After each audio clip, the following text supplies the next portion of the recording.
안녕하세요. A교수입니다. 오늘은 오랜만에 영상을 올리게 되었는데요.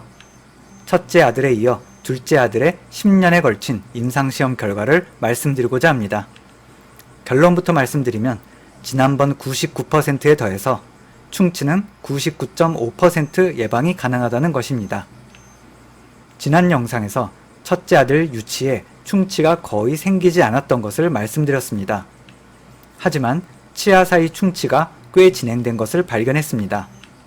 그 즉시 어떻게 해야 할지 고민을 했죠. 두 아이는 3년 터울이라 충분한 기간이라고 생각했습니다. 치아 사이 충치를 예방하기 위한 가장 좋은 방법은 치실을 사용하는 것입니다.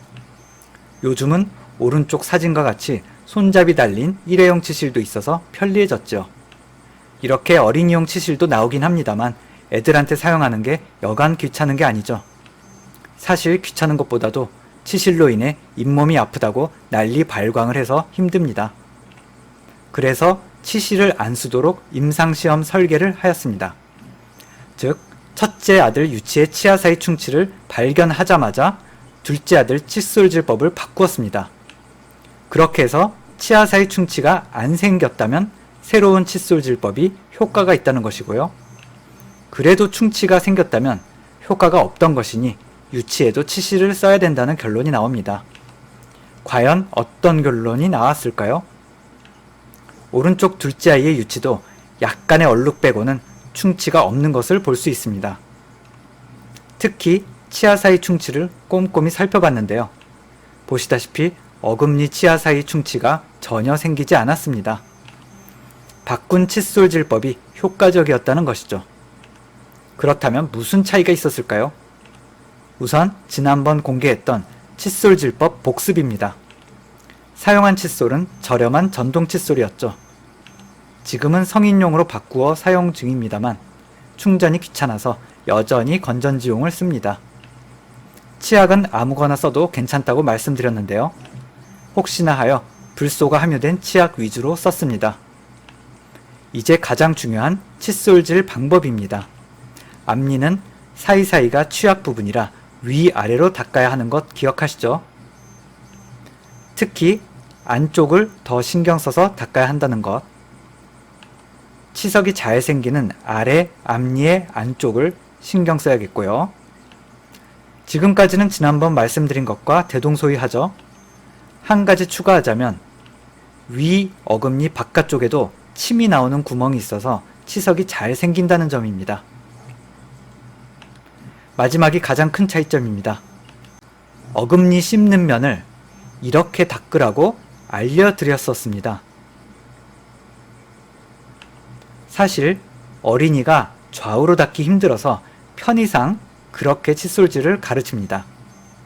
하지만 이론상 어금니도 치아 사이 면에 맞추어 좌우로 닦아야 하는 것이죠.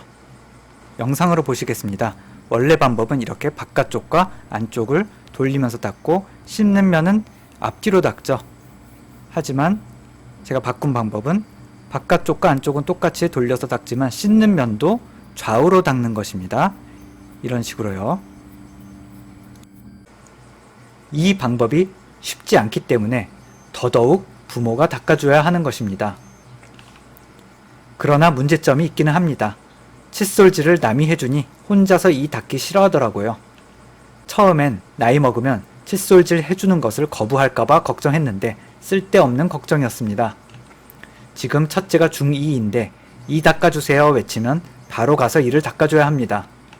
입장 바꿔 생각해보니 누워서 입만 벌리면 이 닦아주니까 얼마나 편하겠습니까? 또다시 칫솔질 가능한 사람 리스트입니다만 코비드-19으로 인해 옆집 아저씨 등 집 밖의 사람들은 제외를 하는 것이 좋겠습니다. 특별히 A교수는 역병에 특화되어 있어서 코비드-19 극복을 응원하고 있습니다. 다시 한번 강조드리지만 칫솔질은 횟수나 시기도 중요하지만 어떤 것보다도 방법이 가장 중요하다는 것입니다.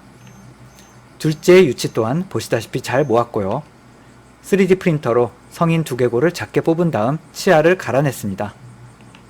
그리고 첫째에게 만들어준 것과 똑같이 해골 바가지를 만들어줬습니다. 아이가 둘이라 이게 마지막 임상시험이 되겠네요. 요약 1. 올바른 방법으로 부모가 꼼꼼히 칫솔질을 해주면 충치는 예방할 수 있다. 요약 2. 어금니 사이 충치도 좌우로 잘 닦으면 예방할 수 있다. 이 사실을 주변에 알려서 충치 없는 지구를 만듭시다. 끝.